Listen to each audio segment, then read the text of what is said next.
அவனுடைய அகி, நீங்கள் உங்களுடைய சகோதரனுக்கு உதவும் காலமெல்லாம் அல்லாஹ் உங்களுக்கு உதவி கொண்டிருக்கிறான். எப்படியான வாசகம் பாருங்க. உங்களுடைய சகோதரனுக்கு நீங்கள் உதவி செய்து கொண்டிருக்கும் காலம் நேரமெல்லாம் அல்லாஹ் உங்களுக்கு உதவி செய்கிறான். எவ்வளவு நேரம் உதவி செய்வீங்க, அவ்வளவு நேரம் அல்லாஹ் உங்களுக்கு உதவி செய்கிறான். அல்லாஹ்வுடைய உதவி அவ்வளவு நேரம், எவ்வளவு நேரம் நீங்க இன்வெஸ்ட் பண்றீங்களோ உதவி செய்வதற்காக வேண்டி.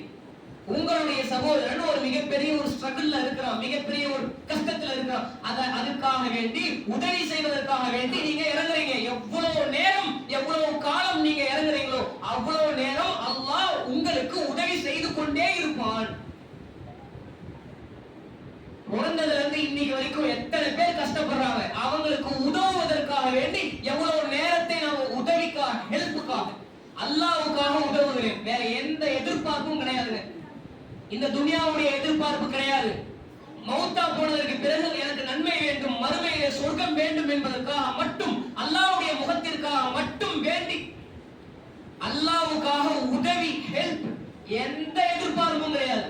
லா நுரீது மின்கும் ஜஸாஅ வலா ஷக்கூரா, நான் செய்கிற உதவிக்கு உங்களிடம் நான் கூலியை எதிர்பார்க்கலன்னு அல்லாஹ் சொல்றானே, அது மாதிரி நான், அதாவது நீங்க எனக்கு ஒரு உதவி செய்றீங்க, நான் உங்களை மறந்தே போயிட்டேன், திருப்பி எதையுமே செய்யல, ஆனா அது உங்களுக்கு ஒரு பிரச்சனையே இல்லையா, அல்லாஹ் சொல்றான். அதுக்கு எதுக்காக நான் உதவி செஞ்சேன்?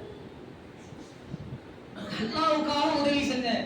நீங்க அதை திருப்பி கொடுத்தாலும் சரி, கொடுக்கலனாலும் சரி, அதை பத்தி எனக்கு கேரே கிடையாது. அல்லாஹ்வுக்காக உதவி செஞ்சேன், போய்கிட்டே இருந்தேன். இது மாதிரி உதவி செய்யும் காலம் எல்லாம் அல்லாஹ் உங்களுக்கு உதவி செய்து கொண்டிருக்கிறான் என்று ரசூலுல்லாஹ் சொன்னாலே, நாம யாருக்கு எவ்வளவு நேரம் உதவி செஞ்சிருக்கிறோம் யோசிச்சு பாருங்க. சமீபத்துல அல்லது ஒட்டுமொத்தமா உதவி என்கிற பேர்ல நாம என்ன உதவி, உதவிங்கிறது பண உதவி மட்டும் கிடையாது, எல்லாமே உதவி தானே. எவ்வளவோ உதவிகள் இருக்குது. நமக்கு அல்லாஹ் ஒரு 4 சொந்த வீடு கொடுத்திருப்பான்.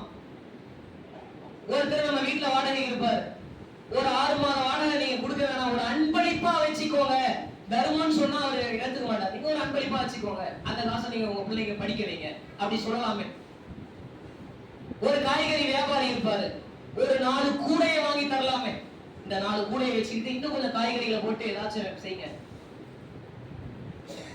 ஒரு சைக்கிள்ல வியாபாரம் பண்ணிருப்பாரு, அந்த சைக்கிளோட 2 டயரை வாங்கி கொடுக்கலாமே, புது டயரை. ஒருத்தர் ஆட்டோ வச்சு ஓட்டிட்டு இருப்பாரு, 4 ஆட்டோவுக்கான 4 சக்கரத்தை வாங்கி கொடுக்கலாமே, ஏன் முடியாதா? ஒருத்தர் சொந்த வீடு உள்ள, கடையும் உள்ள, தொழிலும் உள்ள, வீட வாடகை கட்டி வாழ்ந்துட்டு இருக்காரு, குழந்தைய 1ஆவதுல இருந்து காலேஜ் வரைக்கும் ஃபீஸ் கட்டுறாரு. அப்படியான ஒரு மக்கள் இருக்கிறாங்க. ஆனா அவரு மக்கள்கிட்ட வந்து எனக்கு கொடுங்க கொடுங்கன்னு யாசகம் கேட்க மாட்டாரு. அப்படியான மனுஷனை கண்டுபிடிச்சு அந்த அந்த அவனுடைய குழந்தைகளுக்கு 1 வருஷம் ஃபீஸை கட்டலாமே, ஏன் கட்டக்கூடாதா? ஏன் இது நமக்கு பாசிபிலிட்டிஸ் இல்லையாங்க? இப்படி எல்லாம் தர்மம் செய்வதற்கு மாத்தி மாத்தி காலத்துக்கு தகுந்த மாதிரி, நேரத்துக்கு தகுந்த மாதிரி தர்மம் செய்வதற்காக நாம் என்ன யோசிக்கிறோம்? யோசிச்சு பாருங்க.